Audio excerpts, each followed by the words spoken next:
How do you find a way when you're making a film? Well, so since my last vlog, a lot has happened. Some great things, some challenging things, which is to be expected. That's how it goes when you do something like this. The table read that we did was a great success in the sense that it was a very magical time where these actors just brought the script to life. The chemistry was on point.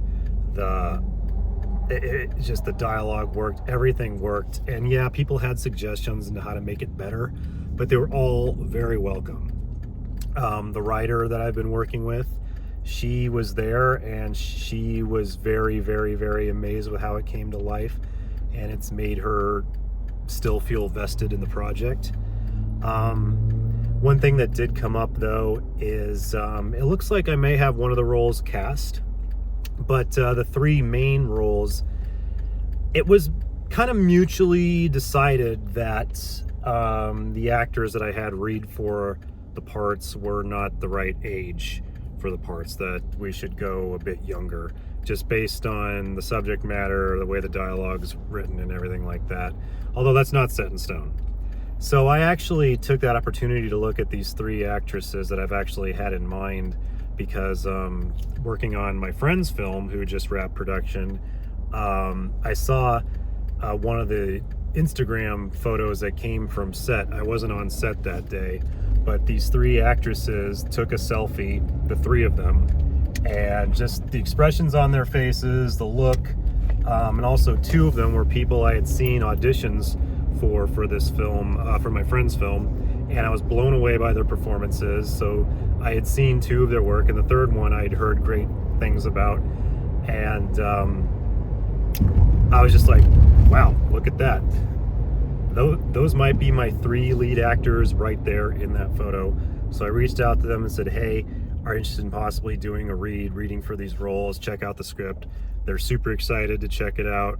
We're doing another table read with them, which is going to be a table read / audition to see if these actors work out for the lead roles. So been very excited about that. That's all been great news, and it's been working out very, very well. And I'm so excited to see how these actors test for the roles. You know, I mean, I have a very good feeling about them. I'm, could even say I'm almost ready to just offer them the roles, but that wouldn't be the most responsible thing to do, as they obviously would agree. We got to bring them in, make sure it actually is a good fit, that the chemistry is there, that, make sure they're still interested after hearing the script out loud, all that good stuff. That'll all work out. What has been challenging though over the last couple weeks is, and I knew it would be a challenge, I've even said in my previous vlog entries that, I'm picking some dates that are tricky for people to work with. It's very, they're around the holidays. My budget isn't glamorous, just gonna throw that out there. But that's not something that should stop me. I mean, my colleague just made a film on a micro budget and it turned out beautifully so far. So that's not a reason to stop anybody, but it has presented challenges for me. The people I had in mind that I thought would commit to work on this, so far that hasn't transpired. It just either has not been a match for them budget-wise, or a match for them schedule-wise, or both. The good news is though, is that, whenever you're doing something like this, the real thing to take away is you gotta find a way.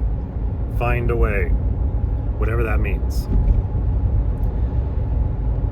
At a certain point over the last couple weeks, I just resolved to myself, this backup plan I've had where I might have to shoot the film myself on the phone using cinematic mode, that might have to be the way to go, because I am just having too many challenges finding a cinematographer, finding a crew. I do have people lined up to work on the film, which is great, but they don't have a lot of filmmaking experience, and so what am I supposed to do?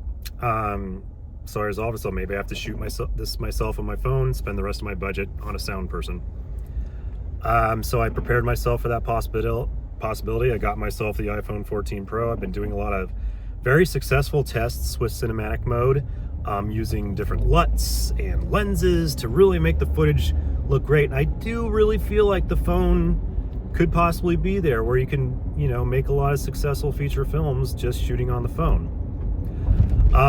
When I talked to the writer that I've been working with, and said, hey, just to let you know, here's where we're at with production. It's looking like I might have to shoot this myself on the phone. She wrote back to me and said, oh, Billy, I don't want to see you have to do that. And I showed her the test, and she's like, yeah, this is very impressive. I think shooting on the phone's a way to go, but do you really, really want to be director and cinematographer? And I wrote back and I said, ideally, no, I don't. That's not the best way to go. For one thing, I'm going to tire myself out. Another thing is it just might cause a lot of problems because, as I found out this morning, when you are doing something technical, a lot of gotchas come up. This morning I did a test to film the sunrise with my phone, brought out my anamorphic lens and my tripod and did all the bells and whistles to make it look good, but all these things came up.